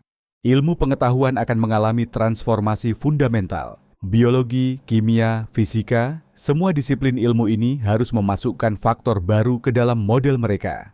Kehendak yang mengarahkan dari kesadaran semesta. Bidang studi baru akan lahir, seperti eksoteologi atau kosmopsikologi, yang berusaha memahami motif dan tujuan energi gelap. Perkembangan teknologi bisa menuju jalur yang sama sekali baru. Daripada mencoba menaklukkan alam, kita akan berupaya mencapai harmoni dengannya. Kita akan berusaha memahami dan memanfaatkan hukum yang ditetapkan oleh kesadaran kosmik ini demi kepentingan kita. Mungkin saja kita akan belajar berinteraksi langsung dengan medan energi gelap yang bisa memberikan akses ke sumber energi yang tak terbayangkan, atau cara baru untuk bergerak melintasi ruang angkasa. Masyarakat dan politik juga akan berubah. Kesadaran bahwa kita semua adalah bagian dari satu kesatuan dapat mengurangi konflik dan peperangan. Perbedaan nasional dan budaya akan memudar di hadapan penemuan agung ini. Untuk pertama kalinya, umat manusia mungkin merasa dirinya adalah satu spesies, dipersatukan oleh takdir yang sama, dan rumah bersama, yaitu tubuh dari kesadaran kosmik. Namun akan ada konsekuensi negatif. Rasa ketergantungan total pada kehendak entitas ini dapat memicu fatalisme dan kepasrahan. Untuk apa berusaha jika segalanya sudah ditentukan? Ketakutan akan kesadaran maha kuasa dan tak terduga ini mungkin juga timbul. Bagaimana jika suatu hari ia memutuskan bahwa manusia adalah sebuah kesalahan dan memutuskan untuk melenyapkan kita? Penemuan energi gelap yang berkesadaran akan menjadi akhir dari sejarah manusia seperti yang kita kenal dan awal dari sesuatu yang sama sekali baru dan tak terduga. Inilah akan menjadi kontak final kita, bukan dengan alien di piring terbang, melainkan dengan esensi dasar dari keberadaan itu sendiri. Ketika kita membahas energi gelap yang cerdas, kita sering membayangkannya sebagai kesadaran yang satu dan utuh, monolitik. Tapi, bagaimana jika kenyataannya berbeda? Bagaimana jika energi gelap bukanlah satu pikiran tunggal, melainkan keseluruhan ekosistem kesadaran? Bayangkan bahwa fluktuasi dalam medan energi gelap dapat membentuk struktur yang stabil dan mampu mempertahankan diri. Struktur-struktur ini bisa saling bertukar informasi dan energi, berkompetisi, bekerja sama, dan berevolusi. Pada dasarnya, ini bisa jadi adalah bentuk kehidupan, namun bukan berdasarkan biologi, melainkan pada dasar fundamental, yaitu medan energi. Dalam skenario ini, alam semesta kita bukan hanya sebuah rumah, melainkan lautan hidup yang dihuni oleh leviatan tak kasat mata yang terbuat dari energi gelap. Makhluk-makhluk ini mungkin memiliki ukuran dan tingkat kerumitan yang berbeda-beda. Mulai dari yang paling sederhana, mirip dengan bakteri kita, hingga entitas kompleks yang memiliki kesadaran diri, setara dengan dewa-dewa dalam mitos kuno. Skala waktu mereka bisa jadi benar-benar berbeda. 1. Tarikan napas makhluk semacam itu mungkin berlangsung selama miliaran tahun. Seluruh sejarah alam semesta materi kita hanyalah sekejap mata bagi mereka. Apa artinya ini bagi kita? Kita mungkin sepenuhnya tidak terlihat oleh mereka, seperti bakteri di sehelai debu bagi manusia. Atau mungkin kita adalah bagian dari rantai makanan mereka. Mereka mungkin memakan informasi atau entropi yang dihasilkan oleh dunia material. Kelahiran dan kematian bintang, evolusi kehidupan, pasang surutnya peradaban. Semua ini bisa menjadi sumber makanan bagi mereka. Tentu saja ide ini menakutkan, tetapi ini juga membuka peluang lain. Jika ada seluruh ekosistem, maka mungkin ada juga spesies yang bersahabat dengan kita. Makhluk yang tertarik untuk melestarikan dan mengembangkan kehidupan seperti kita. Mungkin mereka melindungi kita dari bentuk-bentuk kehidupan berbasis medan yang lain, yang lebih predator. Dalam hal ini, fine-tuning alam semesta bukanlah hasil rancangan satu pencipta tunggal, melainkan hasil dari evolusi kosmik yang panjang, di mana ekosistem kesadaran ini mencapai semacam keseimbangan, menciptakan kondisi yang stabil bagi keberadaan dunia material. Alam semesta kita mungkin adalah semacam cagar alam atau peternakan yang diciptakan oleh entitas-entitas ini demi tujuan mereka sendiri. Hipotesis ini tentu jauh lebih fantastis daripada gagasan satu kesadaran tunggal, tetapi ini menunjukkan betapa luasnya spektrum kemungkinan. Begitu kita melepaskan anggapan bahwa kecerdasan hanya bisa ada dalam bentuk berbasis protein. Mari kita kembali ke awal, ke momen dentuman besar, Big Bang. Model kosmologi standar menjelaskan apa yang terjadi pada alam semesta, dimulai dari sepersekian detik pertama keberadaannya. Namun, model ini sama sekali tidak menyinggung apa yang ada sebelum dentuman besar, atau apa sebenarnya yang memicunya. Bagaimana jika energi gelap dan kesadaran yang terkait dengannya sudah eksis sebelum alam semesta kita ada? Ide ini menjadi fondasi bagi beberapa model kosmos siklikal. Contohnya, dalam model kosmologi siklikal konformal yang diajukan oleh Roger Penrose, alam semesta kita hanyalah satu eon di antara rangkaian alam semesta yang tak terhingga. Berakhirnya satu alam semesta melalui kematian termal, heat death, dan perluasan totalnya justru menjadi dentuman besar bagi alam semesta berikutnya. Informasi dari ion sebelumnya dapat ditransfer ke ion berikutnya melalui anomali dalam radiasi latar kosmik. Bagaimana jika energi gelap adalah pembawa warisan ini? Sebuah kesadaran yang melampaui kematian dan kelahiran alam semesta, mengumpulkan pengalaman dan pengetahuan sepanjang waktu yang tak terbatas. Setiap siklus baru adalah upaya baru, mungkin dengan sedikit perubahan pada hukum-hukum fisika. Kecerdasan kosmik ini mungkin terlibat dalam semacam pemrograman evolusioner alam semesta, berupaya mencapai tujuan akhir tertentu. Apa tujuannya? Mungkin untuk menciptakan alam semesta yang mampu melahirkan kesadaran yang pada akhirnya dapat memahami dan menyatu dengan penciptanya. Dalam konteks ini, kita bukan sekadar penghuni salah satu alam semesta yang terjadi secara kebetulan. Kita adalah pewaris potensial dari kecerdasan purba ini, hasil dari eksperimennya yang tak pernah usai. Kebau. Tugas kita adalah memahami dunia, mengembangkan kesadaran kita hingga batas maksimal, dan mungkin di akhir zaman, ketika alam semesta kita memudar, kita dapat meneruskan pengalaman yang kita kumpulkan ke eon berikutnya. Hal ini memberikan makna kosmik yang hakiki pada keberadaan kita. Kita adalah pembawa sementara dari api kesadaran abadi yang menjelajah dari satu semesta ke semesta lainnya. Gagasan ini juga secara elegan memecahkan masalah asal-usul. Kesadaran tidak muncul di dalam alam semesta, ia selalu ada. Ia adalah prinsip abadi yang melahirkan semesta. Dalam skenario ini, energi gelap bukan sekadar komponen dunia kita, melainkan orang tuanya, masa lalunya dan masa depannya. Ia adalah memori kosmos yang menghubungkan kita dengan rantai penciptaan yang tak terbatas, dan kita adalah salah satu catatannya yang paling berharga. Kita telah membahas berbagai hipotesis, mulai dari yang sangat ilmiah hingga yang terkesan mistis. Tapi, apa yang dikatakan oleh kosmologi observasional yang paling mutakhir saat ini? Proyek dan eksperimen apa saja yang ada, yang dalam beberapa tahun ke depan dapat mengungkap misteri di balik energi gelap? Fokus utama penelitian saat ini adalah mengukur sejarah perluasan alam semesta dengan tingkat akurasi yang jauh lebih tinggi. Para ilmuwan ingin memastikan apakah kepadatan energi gelap bersifat konstan seiring waktu, seperti yang diprediksi oleh model konstanta kosmologi, atau apakah ia berubah-ubah, seperti dalam model quintessence. Untuk mencapai tujuan ini, ada beberapa metode yang digunakan. Yang pertama, observasi berkelanjutan terhadap supernova tipe Ia, namun dengan presisi yang jauh lebih tinggi dan jangkauan jarak yang lebih jauh. Pengamatan ini akan dilakukan oleh teleskop raksasa masa depan, baik yang berbasis di bumi maupun di luar angkasa. Yang kedua adalah studi mengenai apa yang disebut osilasi akustik baryon atau BAO. Ini pada dasarnya adalah riak dalam distribusi galaksi, sisa dari masa ketika alam semesta masih berupa subpartikel yang panas dan padat. Ukuran riak ini berfungsi sebagai semacam penggaris standar yang dapat digunakan untuk mengukur jarak di alam semesta dan karenanya mengukur laju perluasannya pada berbagai zaman. Proyek-proyek seperti DESI, Dark Energy Spectroscopic Instrument, berupaya menyelesaikan tugas ini. Yang ketiga adalah penelitian gugus galaksi dan efek lensa gravitasi lemah. Cara gugus-gugus ini terbentuk dan tumbuh sangat sensitif terhadap keseimbangan antara gravitasi materi gelap dan antigravitasi energi gelap. Dengan memetakan distribusi materi di alam semesta menggunakan teknik pelensaan, kita bisa mendapatkan data independen mengenai karakteristik energi gelap.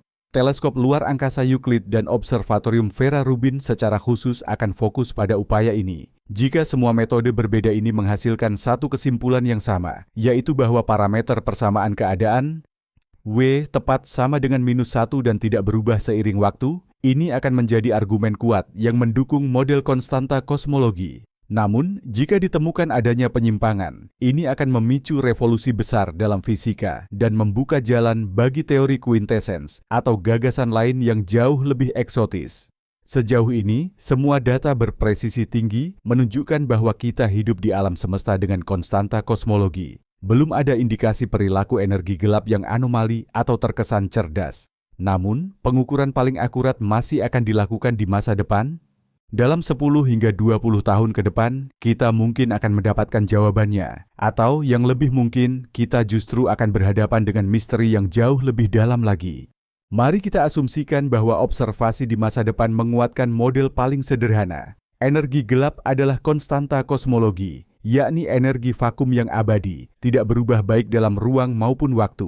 Apakah ini lantas mengakhiri hipotesis tentang rancangan cerdas? Belum tentu. Ini justru menaikkan level pertanyaan tersebut. Mengapa konstanta ini memiliki nilai yang sedemikian rupa, yang tersetel dengan presisi luar biasa? Pertanyaan ini tetap menggantung. Jika ini adalah sifat bawaan vakum, berarti ia sudah tertanam dalam kode program semesta sejak kelahirannya. Siapa atau apa yang menulis kode ini? Jika kita menerima gagasan tentang pencipta atau simulator, maka kekonstanan energi gelap dapat diartikan sebagai manifestasi kehendaknya. Dia menetapkan parameter ini sekali saja dan tidak mengubahnya lagi. Ini adalah akal sempurna yang menciptakan hukum-hukum sempurna, lalu membiarkan semesta berkembang sesuai hukum tersebut tanpa intervensi lebih lanjut. Ini serupa dengan konsep Tuhan Sang Pembuat Jam dalam filosofi deisme. Dia memutar jam, lalu minggir, hanya mengamati jalannya waktu. Dalam skenario ini, kita tidak akan bisa mendeteksi kecerdasan itu melalui anomali, karena anomali tersebut memang tidak ada. Satu-satunya bukti keberadaannya adalah sifat hukum-hukum yang tidak wajar, yang telah dia tetapkan itu sendiri. Tentu saja, ini adalah argumen yang sangat lemah, yang selalu bisa dipatahkan dengan merujuk pada prinsip antropik dalam kerangka multisemesta. Tapi hal ini menunjukkan bahwa bahkan hasil yang paling membosankan dari sudut pandang kosmologi observasional tidak serta-merta menutup pertanyaan filosofis. Terlebih lagi, kekonstanan energi gelap membuat masa depan semesta benar-benar terprediksi. Kita akan menghadapi ekspansi eksponensial yang abadi dan berujung pada kematian termal. Jika ada kecerdasan di baliknya, itu adalah kecerdasan yang menghargai stabilitas dan prediktabilitas, jauh di atas intervensi yang konstan. Dia menciptakan semesta dengan masa depan yang abadi, tetapi masa depan itu adalah dingin dan kehampaan. Bisakah rancangan seperti ini disebut baik? Atau apakah ini manifestasi dari logika superior yang tak terjangkau oleh kita, di mana peredupan total adalah tahapan yang diperlukan menuju sesuatu yang lebih besar? Mungkin, di masa depan yang abadi dan dingin ini, ketika semua materi telah hancur, hanya akan tersisa kesadaran murni, yang terbebas dari wadah materialnya. Dan inilah tujuan akhirnya. Energi gelap yang menjamin masa depan ini, dalam hal ini, bukan hanya sekadar gaya, melainkan sebuah konduktor yang memandu semesta menuju keadaan akhirnya, yakni keadaan non-materi. Mari kita bahas sebuah ide yang paradoks. Bagaimana jika energi gelap itu bukan sekadar kekuatan, melainkan kesadaran kita sendiri, kesadaran manusia yang diproyeksikan ke seluruh alam semesta? Ide ini yang berakar pada filosofi idealisme subjektif menyiratkan bahwa realitas sebagaimana kita mengenalnya tidaklah ada secara objektif, melainkan diciptakan oleh persepsi kita. Dalam mekanika kuantum, ada apa yang disebut masalah pengukuran. Sistem kuantum, misalnya sebuah elektron, berada dalam superposisi dari semua keadaan yang mungkin sebelum diukur. Namun, begitu kita melakukan pengukuran, sistem itu akan runtuh menjadi satu keadaan spesifik. Beberapa fisikawan dan filsuf, mengikuti interpretasi von Neumann-Wigner, berpendapat bahwa kesadaran pengamatlah yang memicu keruntuhan ini. Dengan kata lain, kesadaran memainkan peran aktif dan kreatif dalam membentuk realitas. Sekarang, mari kita ekstrapolasi ide ini ke seluruh alam semesta. Bagaimana jika, sebelum munculnya pengamat yang sadar, yaitu kita, seluruh alam semesta berada dalam keadaan superposisi kuantum, dan hanya dengan munculnya nalar manusia, alam semesta memilih satu sejarah tertentu, satu rangkaian hukum spesifik yang kini kita amati. Dalam pandangan dunia ini, energi gelap, dengan nilai yang begitu selaras, atau fine-tune, bukanlah fakta objektif, melainkan hasil dari pengukuran alam semesta yang kita lakukan sendiri. Kita memilih alam semesta di antara semua kemungkinan yang ada, yaitu alam semesta tempat kita dapat eksis. Intinya, kita sendiri adalah pencipta kondisi eksistensi kita. Percepatan ekspansi alam semesta adalah cara psikis kolektif kita mempersepsikan dan membentuk kosmos. Ide ini mungkin tampak sebagai arogansi antroposentris tertinggi. Namun, ia secara elegan menyelesaikan masalah fine-tuning tanpa harus melibatkan gagasan multisemesta atau pencipta ilahi. Penciptanya, kita sendiri. Tentu saja, hipotesis ini tidak dapat dibuktikan salah dan bertentangan dengan semua pengalaman kita sehari-hari yang menyatakan bahwa dunia ada terlepas dari kita. Tetapi, ia memaksa kita untuk merenungkan hubungan misterius antara kesadaran dan realitas fisik. Mungkin hubungan ini jauh lebih mendalam dari yang kita duga. Dan misteri energi gelap bukanlah misteri tentang dunia luar, melainkan misteri tentang diri kita sendiri. Untuk memahami mengapa alam semesta berekspansi dengan percepatan, kita harus terlebih dahulu memahami apa itu kesadaran dan bagaimana kaitannya dengan materi. Dan jawabannya mungkin tidak terletak di kosmos, melainkan di kedalaman pikiran kita sendiri. Kita kini mendekati batas-batas imajinasi kita. Bagaimana jika energi gelap ini bukan sekadar kecerdasan, adalah sesuatu yang bisa kita definisikan sebagai cinta dalam makna kosmiknya yang paling luas? Gagasan ini jelas terdengar sangat tidak ilmiah.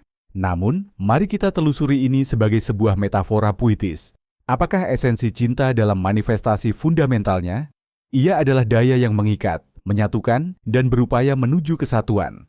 Dalam konteks ini, gravitasi adalah manifestasi cinta di tingkat fisik. Ia memadatkan materi, membentuk bintang, planet, dan galaksi. Ia menciptakan prasyarat bagi munculnya kompleksitas, dan pada akhirnya, kehidupan. Namun, apa sebenarnya energi gelap itu?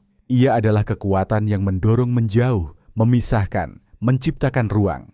Sekilas, ia tampak sebagai antitesis atau lawan dari cinta. Tapi mari kita lihat lebih dalam. Agar individualitas dapat terwujud, ruang itu mutlak diperlukan. Untuk berkembang, kita perlu memisahkan diri dari sumber asal. Seorang anak harus meninggalkan rumah orang tua untuk menjadi dewasa. Sel harus membelah diri agar organisme dapat tumbuh. Energi gelap dengan menciptakan ruang dan mendorong galaksi menjauh mungkin menjalankan fungsi inilah. Ia memberi setiap pulau kehidupan kesempatan untuk berkembang melalui jalannya yang unik. Tanpa ditelan oleh kekacauan gravitasi, ia memberikan kehendak bebas bagi setiap bagian dari alam semesta. Dalam artian ini, gravitasi dan energi gelap bukanlah musuh. Mereka adalah dua sisi dari mata uang yang sama. Dua kekuatan fundamental yang mutlak diperlukan bagi keberadaan alam semesta yang kompleks, beragam, dan berevolusi. Seperti yin dan yang. Satu daya mengarah pada penyatuan, yang lain mengarah pada individualisasi. Dan dalam tarian abadi merekalah, kosmos yang kita kenal ini dilahirkan. Jika di balik semua ini ada sebuah kecerdasan, maka ia adalah kecerdasan yang memahami bahwa kesatuan sejati hanya dapat dicapai melalui pengakuan dan penghormatan terhadap individualitas. Ia tidak berusaha untuk menggabungkan segalanya menjadi satu massa tanpa wajah. Sebaliknya, ia menciptakan kondisi bagi keragaman yang maksimal. Dan percepatan ekspansi ini adalah caranya untuk berkata, bertumbuhlah, berkembanglah, jadilah dirimu sendiri. Kau memiliki keabadian dan ruang tak terbatas untuk melakukan itu. Ini mungkin adalah penjelasan paling optimis dan indah yang bisa kita berikan untuk misteri kosmik yang hebat ini. Dan meskipun mungkin tidak benar dalam artian ilmiah, ia bisa jadi benar dalam artian puitis, memberikan kita harapan dan perasaan koneksi mendalam dengan semesta, yang tidak hanya ada, tetapi mungkin peduli pada kita. Mari kita telaah kembali salah satu aspek paling meresahkan dari energi gelap, dampaknya terhadap masa depan semesta kita. Ekspansi yang dipercepat ini berarti, seiring berjalannya waktu, semua galaksi, kecuali yang berada di grup lokal kita, akan menghilang di balik horizon kosmologis. Para astronom masa depan di mega galaksi kita, yang kita sebut Milkomeda, hanya akan melihat ruang antar galaksi yang benar-benar kosong. Mereka tidak akan lagi menyaksikan galaksi yang menjauh, pun juga tidak akan menemukan radiasi latar belakang kosmik. Semua bukti kunci dari teori Big Bang dan alam semesta yang berekspansi akan hilang untuk selama-lamanya. Mereka akan menyimpulkan bahwa galaksi merekalah satu-satunya alam semesta, abadi dan tak berubah, seperti yang pernah dipikirkan oleh Einstein. Mereka akan hidup di dunia yang kehilangan jejak sejarahnya sendiri. Jika energi gelap ini dikendalikan oleh kecerdasan, maka tindakan ini bisa dianggap sebagai penghapusan bukti. Mengapa entitas itu melakukannya? Mungkin ini adalah semacam ujian. Mampukah sebuah peradaban, meskipun tidak memiliki data pengamatan langsung, mencapai model kosmologis yang tepat hanya dengan mengandalkan fisika teoretis? Atau mungkin ini adalah tindakan belas kasih? Mengetahui Big Bang dan kepunahan alam semesta di masa depan menimbulkan beban eksistensial yang berat bagi spesies cerdas. Barangkali, kecerdasan kosmik itu memutuskan untuk membebaskan peradaban masa depan dari pengetahuan ini, memungkinkan mereka hidup dengan gambaran dunia yang lebih sederhana dan nyaman. Namun, ada interpretasi yang jauh lebih menyeramkan. Bagaimana jika ini adalah cara untuk menyembunyikan eksistensi mereka? Entitas cerdas yang ingin tetap tersembunyi dapat dengan sengaja menghapus informasi tentang masa lalu alam semesta. Ekspansi yang dipercepat adalah cara yang sempurna. Pelan-pelan namun pasti, ia menghapus sejarah kosmik dari papan tulis langit. Hal ini menjadikan era kita sebagai jendela kosmologis yang unik, Kita hidup di masa ketika kita masih bisa melihat masa lalu dan masa depan alam semesta. Kita mungkin satu-satunya peradaban yang diberi kesempatan untuk melihat gambaran utuh ini. Ini memberikan tanggung jawab yang sangat besar di pundak kita. Kita harus mengumpulkan informasi tentang kosmos sebanyak mungkin selagi kita masih bisa mengaksesnya. Kita wajib menjaga pengetahuan ini bagi generasi mendatang yang akan hidup di alam semesta yang miskin informasi. Peradaban kita bisa menjadi semacam perpustakaan Alexandria bagi seluruh sejarah galaksi di masa depan. Jika kita gagal dalam tugas ini, maka kebenaran tentang asal-usul alam semesta bisa hilang selamanya. Dan dengan demikian, energi gelap, entah ia cerdas atau tidak, akan meraih kemenangan mutlaknya atas upaya kita untuk mengetahui.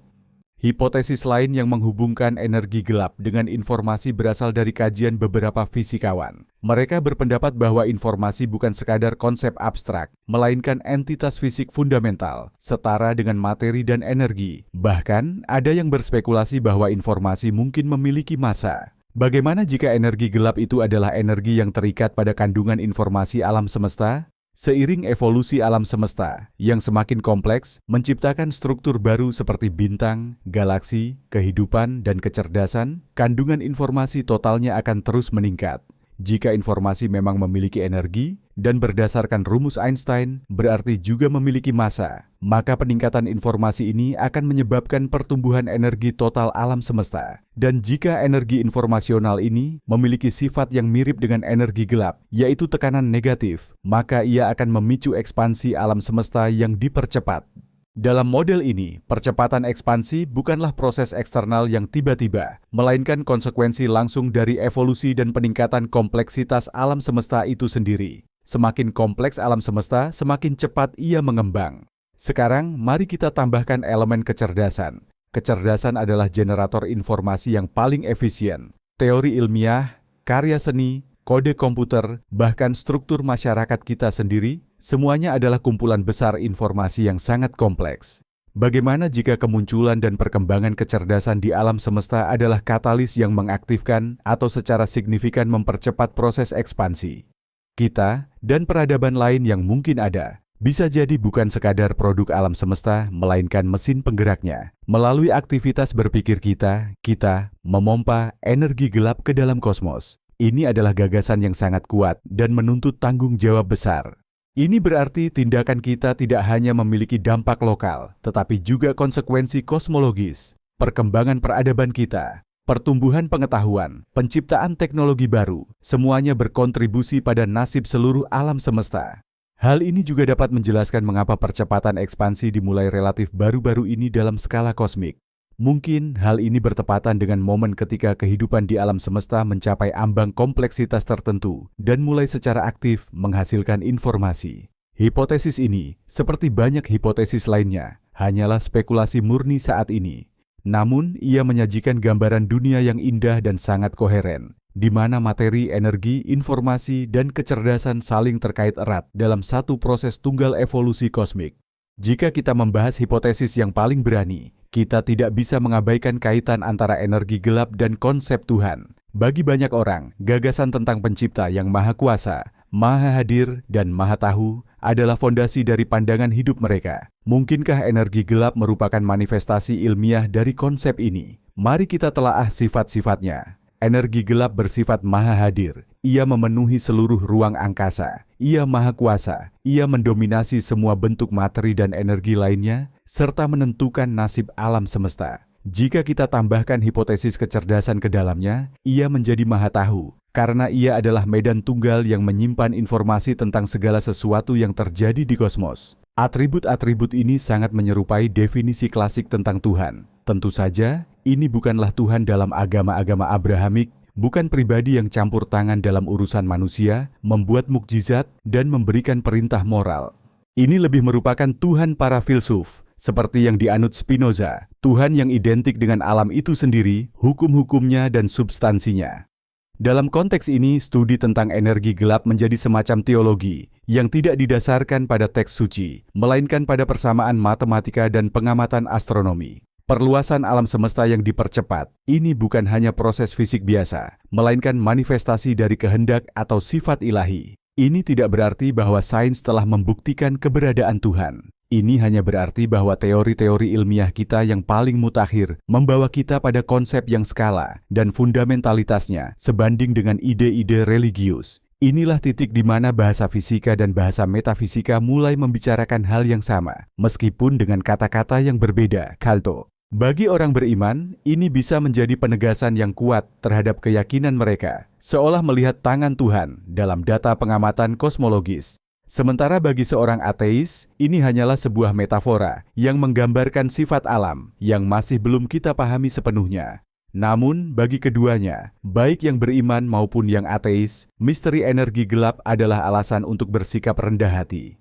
Ia menunjukkan betapa terbatasnya pengetahuan kita dan betapa agungnya realitas tempat kita menjadi bagian darinya. Ini memaksa kita, terlepas dari keyakinan kita, untuk merasakan kekaguman terhadap keagungan kosmos, yang oleh sebagian orang disebut alam dan oleh sebagian lainnya disebut Tuhan.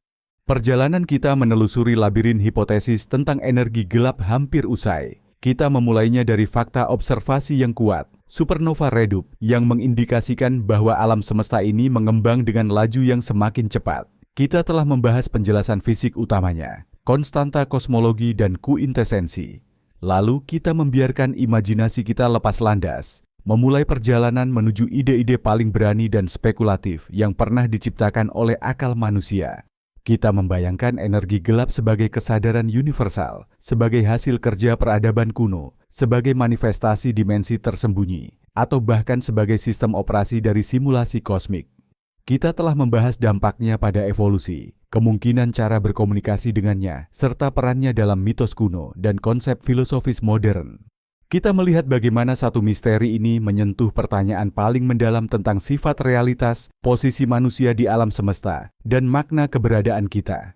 Jadi, apakah energi gelap ini berakal? Sains saat ini menjawab, kita tidak punya dasar apapun untuk meyakini hal itu. Tidak ada satupun fakta observasi yang mengindikasikan adanya kecerdasan atau tujuan di balik perilaku alam semesta. Penjelasan paling sederhana yang sesuai dengan semua data adalah bahwa energi gelap hanyalah sifat mendasar dan tak personal dari ruang itu sendiri. Namun, ketiadaan bukti bukanlah bukti ketiadaan. Selama misteri energi gelap belum terpecahkan sepenuhnya, kita berhak untuk mengajukan pertanyaan-pertanyaan paling berani. Justru pertanyaan-pertanyaan yang berada di batas antara sains dan imajinasi, inilah yang mendorong pengetahuan kita maju. Mereka memaksa kita menciptakan teori baru, melakukan eksperimen baru, dan membangun teleskop baru. Pertanyaan-pertanyaan ini mencegah kita berpuas diri dalam gambaran dunia yang nyaman dan terus mengingatkan bahwa bagian realitas yang paling besar dan paling menarik masih tersembunyi dalam kegelapan. Dan mungkin suatu hari nanti, keturunan jauh kita yang menatap langit kosong tanpa galaksi lain akan mengenang kita dengan rasa terima kasih. Peradaban aneh yang hidup di zaman keemasan kosmologi, yang untuk pertama kalinya berani bertanya kepada semesta, siapakah dirimu? Jadi, kita telah menempuh perjalanan yang jauh, mulai dari fakta ilmiah yang tak terbantahkan, yakni percepatan ekspansi alam semesta kita, hingga spekulasi paling liar mengenai hakikatnya. Kita telah melihat bagaimana satu anomali tunggal dalam kecerahan bintang-bintang yang jauh memaksa kita untuk meninjau kembali semua yang kita ketahui tentang kosmos. Kita terpaksa mengakui bahwa 95% realitas masih menjadi misteri total bagi kita. Inilah titik balik utamanya. Kita mengira gravitasi adalah konduktor utama orkestra kosmik yang pada akhirnya akan membuat segalanya mengerut dan menyusut kembali. Tapi ternyata, di alam semesta ini ada kekuatan lain yang jauh lebih dahsyat, yang bekerja ke arah sebaliknya, merobek-robek jalinan ruang itu sendiri. Dan kekuatan ini bukanlah anomali, melainkan komponen yang mendominasi dunia kita. Kita tidak hidup di alam semesta materi, melainkan di alam semesta energi gelap. Yaitu, gagasan bahwa energi ini mungkin memiliki kesadaran. Tentu saja, saat ini hanyalah latihan spekulatif, sebuah eksperimen pikiran. Namun, hal ini mengungkap sesuatu yang sangat penting. Ini menunjukkan bahwa kecerdasan di alam semesta bisa hadir dalam bentuk yang bahkan tidak mampu kita bayangkan. Kita mencari kecerdasan yang mirip dengan kita, bersifat biologis, hidup di planet, menggunakan radio. Bagaimana jika kecerdasan sejati adalah lingkungan itu sendiri tempat kita berada? Bagaimana jika kita hanyalah sebuah pikiran dalam kesadarannya yang raksasa? Misteri ini tetap menyelimuti kita. Dan selama misteri ini belum terpecahkan, kita hanya bisa berhipotesis, bermimpi, dan terus menatap bintang-bintang. Terima kasih sudah meluangkan waktu untuk merenungkan teka-teki keberadaan yang paling besar ini. Jika Anda menyukai kuliah ini, mohon berikan like dan subscribe ke channel ini agar tidak ketinggalan perjalanan baru ke wilayah yang belum terjamah. Dan kini, saya ingin mengajukan satu pertanyaan kepada Anda. Tinggalkan jawaban Anda di kolom komentar. Jika Anda mengetahui bahwa energi gelap benar-benar memiliki kesadaran, apa yang pertama kali Anda rasakan? Ketakutan, kegembiraan, kerendahan hati, atau sesuatu yang lain? Selamat malam dan semoga mimpi Anda indah.